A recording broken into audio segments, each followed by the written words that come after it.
कहानी की शुरुआत में हम महाराजा नाम के एक आदमी को देखते हैं जो एक सलून की दुकान में काम करता है। वो अपने मालिक से आधे दिन की छुट्टी मांगकर अपने घर चला जाता है। फिर सीन शिफ्ट होता है महाराजा की पत्नी और बेटी पर, जो घर के बाहर बैठी होती है और महाराजा सामने वाली खिलौने की दुकान में से अपनी बेटी के लिए कुछ ले रहा होता है।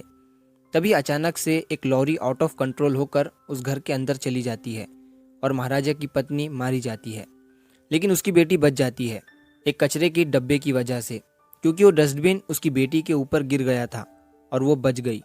फिर कहानी सीधा 2009 से 2023 में शिफ्ट होती है, जहाँ पर हम महाराजा और उसकी बेटी ज्योति को देखते हैं। उसकी बेटी अब बड़ी हो चुकी थी और वो स्कूल स्पोर्ट में बहुत अच्छी थी और महाराजा ने अपना खुद का एक छोटा सा सलून भी खोल लिया था। उनका घर खेत के बीचों बीच में था, जहाँ उनका कोई पड़ोसी नहीं था। और साथ ही साथ जिस डस्टबिन की वजह से ज्योति की जान बची थी, इन लोगों ने उस कचरे के डिब्बे को भी अपने घर का एक सदस्य मान रखा था और उसे लक्ष्मी नाम दे रखा था। वो उसे पूछते थे मानो वो एक इंसान हो, और हर फ्राइडे को उसे साफ भी करते थे। एक बार स्कूल का प्रिंसिपल मिसअंडरस्टैंडिंग की वजह से ज्योति को डांट देता है, जिसकी वजह से महाराजा प्रिंसिपल को ज्योति से माफ़ी मांगने को कहता है। वैसे तो महाराजा बहुत ही शांत और सिंपल इंसान होता है, लेकिन वो बहुत ज़िद्दी भी होता है। वो कहता है कि प्रिंसिपल जब तक मेरी बेटी से माफ़ी नहीं मांगेगा, मैं यहाँ से नहीं जाऊँगा। और इस चीज़ को देखते हुए प्रिंसिपल ज्योति से माफ़ी मांग लेता है। यहाँ हमें पता चलता है कि महाराजा अपनी बेटी से बहुत प्यार करता है। स्कूल में ज्योति की एक ही टीचर से बनती है और वो थी उसकी स्पोर्ट टीचर आसिफा। अब आसिफा ज्योति को स्पोर्ट कैंप के लिए कोयम्बटूर लेकर जाती है एक हफ्ते के लिए। तभी सीन शिफ्ट होता है एक सांप पर, जो महाराजा के घर के अंदर जाता है, जहां हम देखते हैं कि महाराजा अपने ही घर में बेहोश हालत में पड़ा हुआ है और घर का सामान इधर उधर बिखरा हुआ था। लग रहा था जैसे वहां पर चोरी हुई है। फिर सीन शिफ्ट होता है और हम एक रौली टाइप के आदमी को देखते हैं, जो कि अपनी फॉर्च्यूनर लेकर एक गैराज में जाता है और वहां के लोगों को पीटने लगता है, क्योंकि पिछले दिन उसने अपनी गाड़ी यहाँ पर वॉश करने के लिए दी थी और उसकी गाड़ी एक दिन लेट डिलीवर हुई और उसकी गाड़ी में से उसका कीमती चश्मा भी गायब था। तभी गैराज का मालिक कहता है कि आपकी गाड़ी को धना ने वॉश किया था, और तभी अचानक से वहां पर धना भी पहुंच जाता है। वो आदमी बिना धना से बात किए धना को पीटने लगता है और कहता है कि मुझे मेरा चश्मा मिल जाना चाहिए। अब धना जो था वो भी एक छोटा मोटा गुंडा टाइप का इंसान था, जो कि जेल भी जा चुका था। फिर उसी रात धना एक पब में जाता है, जहाँ पर फॉर्च्यूनर वाला बंदा बैठकर पी रहा होता है। धना के हाथ में उसका चश्मा भी होता है और यहाँ ये बात कंफर्म हो जाती है कि धना ने ही उसका चश्मा चुराया था। और अब उस आदमी के सामने ही धना उसका चश्मा तोड़ देता है, जिस पर उस आदमी को गुस्सा आता है और यहाँ पर दोनों में हाथापाई हो जाती है और धना उस आदमी और उसके फ्रेंड्स को पीटने लगता है। अब यहाँ पर सीन वापस से महाराजा पर शिफ्ट होता है, जो कि चोटिली हालत में पुलिस स्टेशन आया होता है और उसका कहना होता है कि पिछली रात 3 लोग उसके घर पर डकैती करने आए थे और उनसे मेरी थोड़ी हाथापाई भी हो गई थी, जिससे मैं बेहोश हो गया। और जब से मुझे होश आया तो मेरे घर से लक्ष्मी गायब थी। लक्ष्मी बोले तो वही डस्टबिन। हालांकि घर से और कुछ भी गायब नहीं हुआ था, बस लक्ष्मी ही गायब हुई थी। एंड नाउ महाराजा चाहता है कि पुलिस वाले लक्ष्मी को ढूंढने में उसकी मदद करें। महाराजा का कहना था कि इससे पहले उसकी बेटी ज्योति स्पोर्ट कैंप से वापस आए, उन्हें लक्ष्मी को ढूंढना होगा। अब पहले तो पुलिस वाले महाराजा को पागल समझते हैं और उसे जाने के लिए कहते हैं, लेकिन महाराजा तो जिद्दी था ही, वो जाने से मना कर देता है। तभी उसे पुलिस वाले पकड़ने लगते हैं और उसके साथ काफ़ी बुरी तरह से बर्ताव भी करते हैं। बेसिकली यहाँ काफ़ी उठापटक और अफरा तफरी मच जाती है, लेकिन महाराजा हार नहीं मानता है। इनफैक्ट वो पुलिस वालों को उस डस्टबिन को ढूंढने के 7 लाख देने का वादा करता है और वो उन्हें एडवांस में 40,000 दे भी देता है। अब थाने का मेन पुलिस वाला, जिसका नाम वरदराजन होता है, वो घूसखोर तो होता ही है और रुपया देखते ही वो इस केस को सॉल्व करने के लिए तैयार हो जाता है। अब पुलिस वालों को ऐसा लगने लगा था कि ज़रूर डस्टबिन के अंदर कुछ तो कीमती सामान या पैसा वगैरह होगा, तभी महाराजा उसके लिए 7 लाख देने के लिए तैयार है। इन शॉर्ट पुलिस वाले भी इस फिराक में थे कि अगर डस्टबिन खोजते हुए उनके हाथ में कुछ माल लगता है तो उसे भी चट कर जाएंगे। नाउ एट दिस पॉइंट मैं आपको ये बात बता दूं कि फिल्म के अंदर कहानी कई बार टाइमलाइन स्विच करती है। मतलब कभी ये 2009 में चली जाएंगी और कभी 2023 में। तो आई विल ट्राई कि मैं कुछ चीज़ें थोड़ी लीनियर वे में बताऊँ। ताकि स्विचिंग कम हो और जब भी टाइमलाइन स्विच होंगी मैं आपको बताता चलूँगा। फॉर एग्जाम्पल अगला सीन वापस 2023 से 2009 में गया है, जहाँ हम सेल्वम नामक इंसान से मिलते हैं। सेल्वम अपने साथी सबरी के साथ घर वगैरह लूटने का काम करता है और लूटपाट मचाने के बाद ये लोग उन घर वालों को कई बार मार भी देते हैं, स्पेशली अगर घर वाले उनका चेहरा देख लिए हो तो। अब सबरी तो डकैती करते दौरान औरतों के साथ गलत भी करता है। भले ही सेल्वम औरतों के साथ गलत नहीं करता है, लेकिन वो सबरी को प्रोत्साहित ज़रूर करता है, मतलब वो उसे मना भी नहीं करता है। खैर, आगे हम सेल्वम के परिवार को भी देखते हैं, जहाँ उसकी बीवी का नाम अभिरमी होता है और उसकी एक छोटी सी बेटी भी होती है और उसका नाम अम्मू होता है। और सेल्वम अपनी बेटी यानी अम्मू से बहुत प्यार करता है और हम देख पाते हैं कि अम्मू के बैक पे मतलब कि पीठ पर एक बड़ा सा घाव भी है। अब ध्यान रहे दोस्तों कि सेल्वम की बीवी को बिल्कुल नहीं पता होता है कि सेल्वम लूटपाट का काम करता है। इनफैक्ट उसकी बीवी को तो लगता है कि सेल्वम सबरी के साथ मिलकर एक इलेक्ट्रिकल शॉप चलाता है, जो कि वो चलाता भी है, लेकिन साइड में वो लूटपाट का काम भी करता है। Now coming back to, police वाले सोचते हैं कि वो महाराजा के डस्टबिन को तो नहीं खोज सकते हैं। अब महाराजा ने पुलिस वालों को लक्ष्मी की मतलब कि उस डस्टबिन की फ़ोटो भी दी थी, तो पुलिस वाले सोचते हैं कि क्यों ना एक सिमिलर डस्टबिन खरीद के उसे महाराजा वाला पुराना डस्टबिन बनाकर वो महाराजा को दे देंगे और उससे 7 लाख रुपए ले लेंगे। अब फिर क्या था, आगे कुछ सीन में हम पुलिस वालों को अलग अलग जगह पर सिमिलर डस्टबिन तलाशते हुए देखते हैं, लेकिन उन्हें ये नहीं मिल रहा था। इस सब के दौरान महाराजा पुलिस स्टेशन में ही था और वो पुलिस वालों की लिटरली गुलामी कर रहा था। लाइक उनकी कार को धोना, उनके लिए खाना ऑर्डर करना, उनसे थप्पड़ वगैरह खाना। अब पुलिस वाले अपनी खोज के दौरान नल्ला शिवम नामक आदमी से मिलते हैं, जो कि पुलिस का ही एक इन्फॉर्मर टाइप आदमी होता है। मतलब था तो वो गुंडा ही, लेकिन पुलिस को इन्फॉर्म करता था। और नल्ला शिवम एक ऐसे आदमी को जानता था जो कि महाराजा वाली डस्टबिन की सेम टू सेम कॉपी बनाकर दे सकता है। और ये पता लगते ही पुलिस वाले एकदम खुश हो जाते हैं। अब जो हमने शुरू में गराज देखा था, वहाँ का एक आदमी पुलिस स्टेशन में आता है और वो धना की मिसिंग रिपोर्ट लिखवाने आया था। जी हाँ दोस्तों, धना जिसने कि फॉर्च्यूनर वाले आदमी को मारा था, वो कुछ दिनों से गायब हो गया था। महाराजा धना की फोटो को देखता है और उसके एक्सप्रेशन से हमें क्लियरली समझ में आता है कि धना के गायब होने में महाराजा का ही हाथ है। अब यहाँ से कहानी फ्लैशबैक में उस दिन पर जाती है जब महाराजा सांप के पास अपने घर में चोटीली हालत में पड़ा था। जब उसकी आंखें खुली तो उसने अपने घर में एक गाड़ी के टोल प्लाजा की रिसिप्ट मिलती है। ये वही फॉर्च्यूनर गाड़ी थी जिसका इस्तेमाल धना ने पिछली रात किया था। तभी फिर इस गाड़ी का पता लगते ही महाराजा उस पब में पहुंचता है जहां फॉर्च्यूनर का ऑनर यानी वो रावड़ी बंदा पी रहा था। महाराजा उस रावड़ी बंदे से बात करने की कोशिश करता है, लेकिन वो बंदा महाराजा को भाव नहीं देता है। तभी वहां पर धना आ जाता है और वो फॉर्च्यूनर वाले बंदे को पीटता है, जो हमने शुरू में देखा था। तो हम यहाँ देख सकते हैं कि कैसे धना और महाराजा की कहानी कनेक्ट हो रही है। और यहाँ पर हमें ये क्लियर पता चलता है कि महाराजा के घर पर जो 3 लोग चोरी करने आए थे, उनमें से एक धना भी था।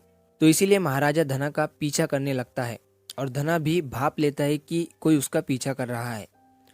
ऐसे में धना एक सुनसान फैक्ट्री टाइप जगह पर जाता है और वहाँ धना अपने आदमियों को बुलाकर महाराजा को पिटवाने लगता है।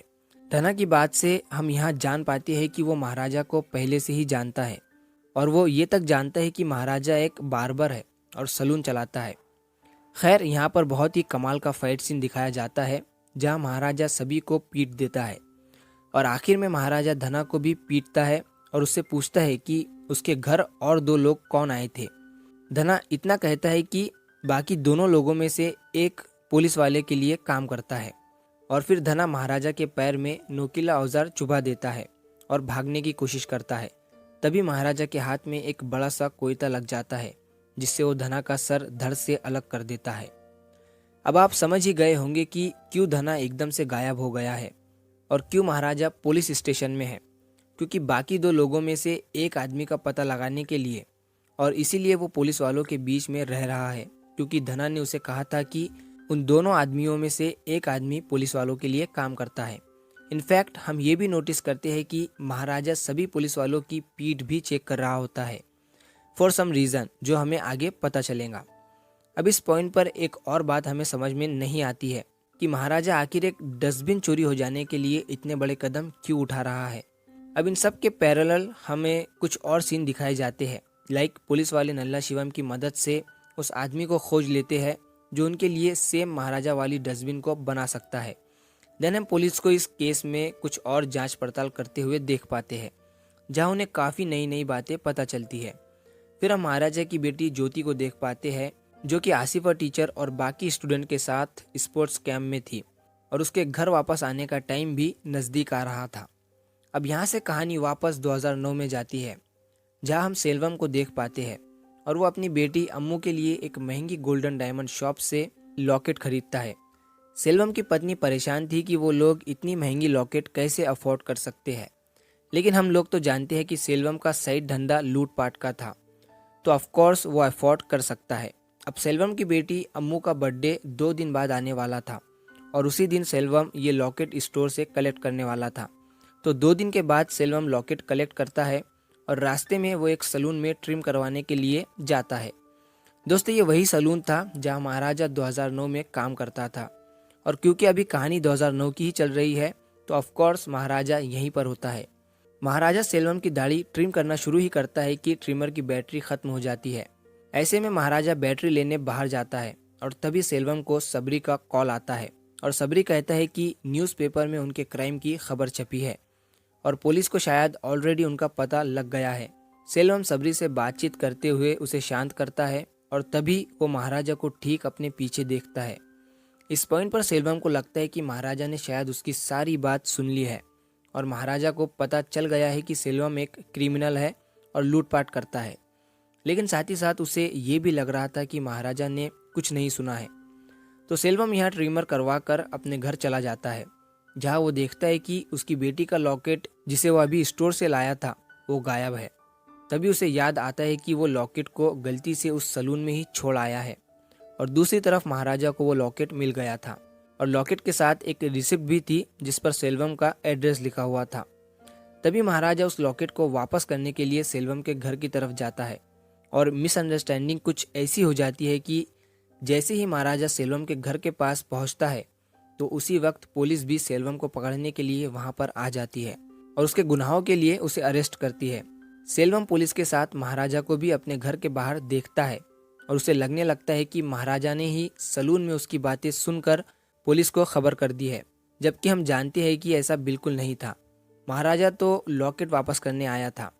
अब यहाँ पर कुछ और चीज़ें भी होती है, जैसे कि सबरी पुलिस पर ही गोली चला देता है और क्रॉस फायरिंग में वो मारा जाता है। सेल्वम की बीवी को विश्वास नहीं हो रहा था कि उसका पति और सबरी डकैती करते हैं और लोगों को मार देते हैं। सेल्वम की पत्नी अंदर से टूट जाती है और सेल्वम को चाटा मारकर उससे अपने सारे रिश्ते तोड़ देती है। इन शॉर्ट, सेल्वम की पूरी दुनिया बिखर गई थी और वो इसका जिम्मेदार महाराजा को ही मानने लगता है। अब कहानी फिर से 2023 में शिफ्ट होती है, जहां पुलिस वालों का नकली डस्टबिन तैयार हो चुका था और नल्ला शिवम की मदद से पुलिस वाले इस डस्टबिन को थोड़ा पुराना टाइप में बनाने लगते हैं ताकि ये महाराजा के डस्टबिन की तरह ही लगे। अब बस पुलिस वालों को एक चोर का इंतजाम करना था जो कि झूठी गवाही दे सके कि मैंने ही इस डस्टबिन को चुराया था।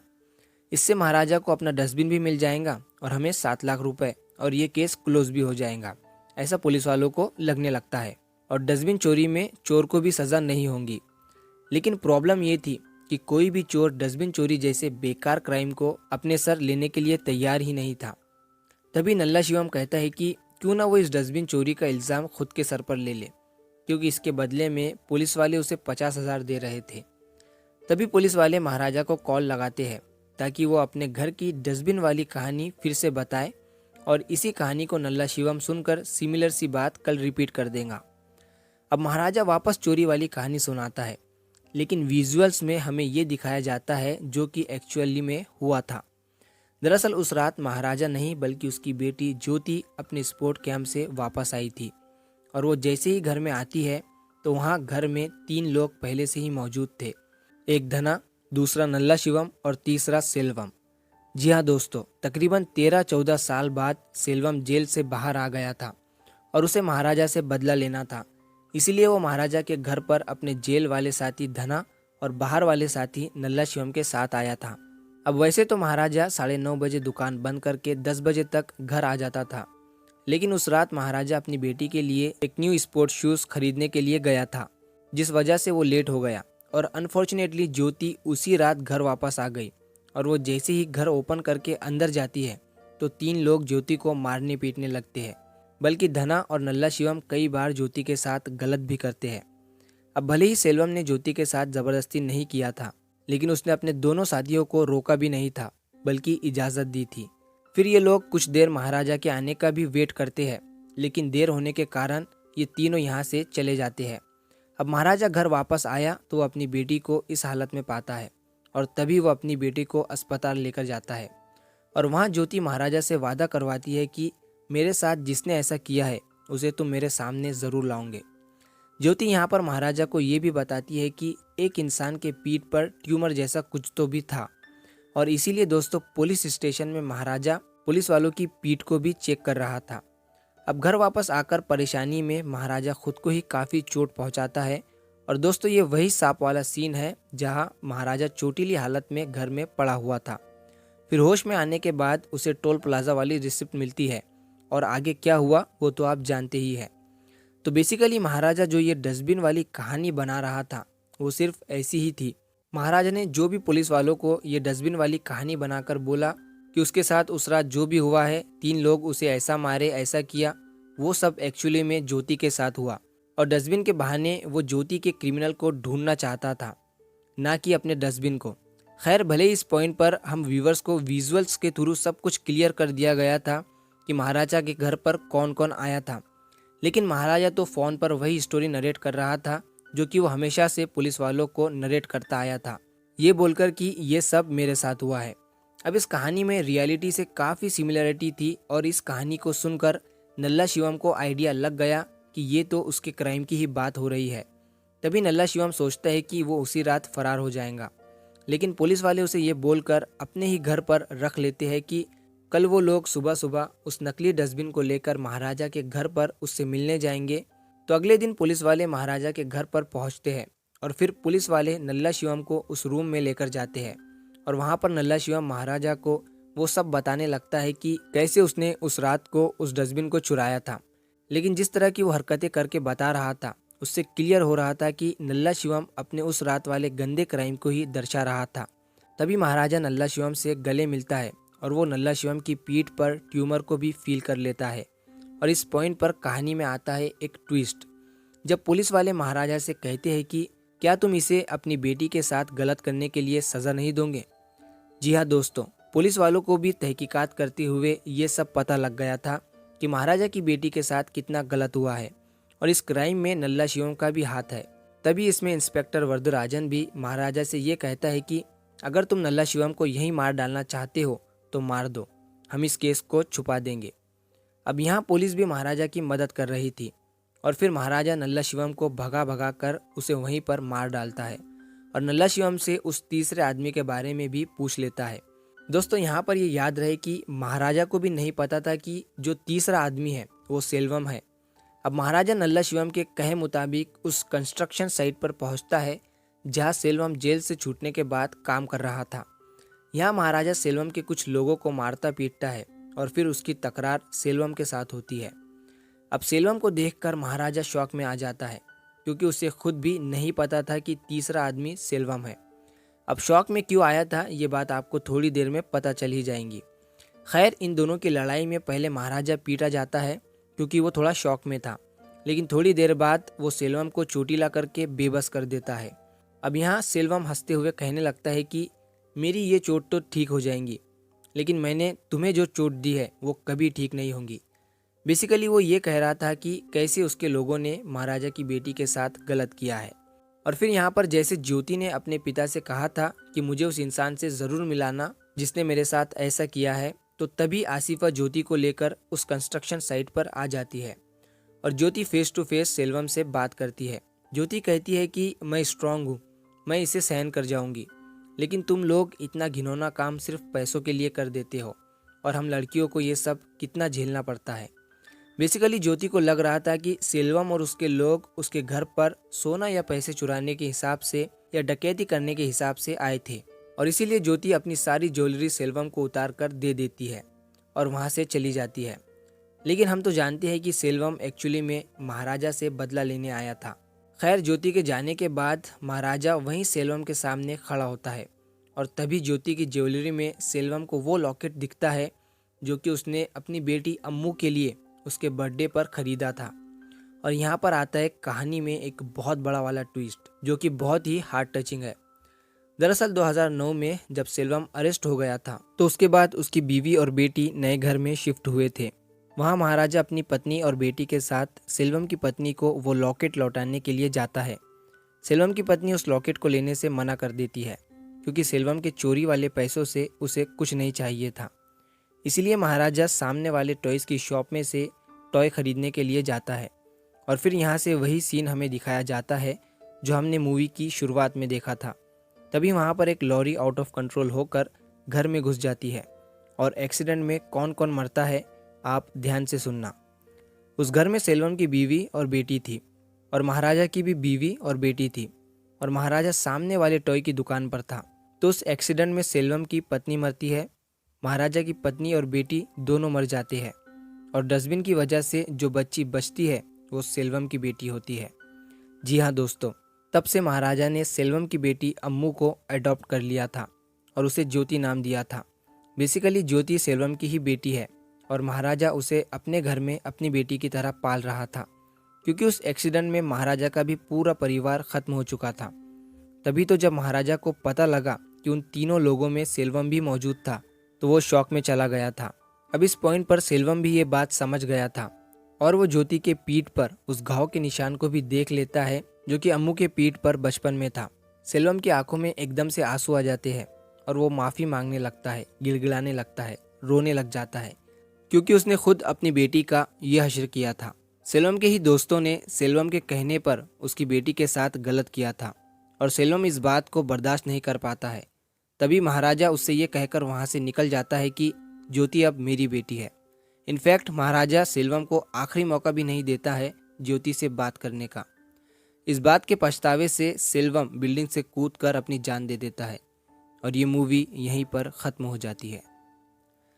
अब आपको ये पूरी कहानी समझ में आ चुकी होंगी। दरअसल मिसअंडरस्टैंडिंग ये हुई थी कि सेल्वम को लगा था कि महाराजा ने ही पुलिस को बुलाया है और एक्सीडेंट में सेल्वम की वाइफ मरी थी और महाराजा की पत्नी और बेटी दोनों मर चुके थे। बची थी तो सिर्फ सेल्वम की बेटी। अब सेल्वम के जेल से छूटने के बाद सेल्वम को महाराजा से बदला लेना था और जेल से छूटने के बाद जब सेल्वम अपनी बीवी और बच्चों को ढूंढता है तो उसे ये खबर मिलती है कि उसकी बीवी और बेटी एक एक्सीडेंट में मारे गए हैं। ये सुनकर उसका गुस्सा और भी भड़क जाता है और वो सोचता है कि जिस तरह महाराजा ने मेरे परिवार को ख़त्म किया मैं भी उसके परिवार को ख़त्म कर दूंगा। लेकिन उसे नहीं पता था कि महाराजा जिसे अपनी बेटी की तरह पाल रहा था वो एक्चुअली में उसी की बेटी थी। दोस्तों, आपको सच बता रहा हूँ, मैंने इस तरह की राइटिंग और इस तरह की प्रेजेंटिंग मतलब कि जो मूवी को प्रेजेंट करने का तरीका है वो आज तक नहीं देखा है। मतलब अभी आपने देखा है कि दोनों टाइमलाइन में कहानी चलती है, कभी 2009 में स्विच होती है तो कभी 2023 में, और बहुत ही अच्छे तरीके से सीक्वेंस वाइज और सस्पेंस तरीके से इस मूवी को बनाया गया है और मैंने आज तक ऐसी मूवी नहीं देखी है। तो अगर आप यहाँ तक वीडियो को देख रहे हो तो आपने एक्सप्लेनेशन तो पूरा देख ही लिया होगा, लेकिन मैं आपको सजेस्ट करूँगा कि एक बार इस मूवी को ज़रूर देखना। तो अगर आपको ये एक्सप्लेनेशन पसंद आया है तो वीडियो को लाइक करिए ताकि यूट्यूब इस वीडियो को और भी लोगों तक पहुँचाए, और मूवी अच्छी लगी हो तो हमारे चैनल को सब्सक्राइब ज़रूर करिए। मिलता हूँ मैं अगली बार इसी तरह की एक नई मूवी के साथ, तब तक के लिए बाय बाय।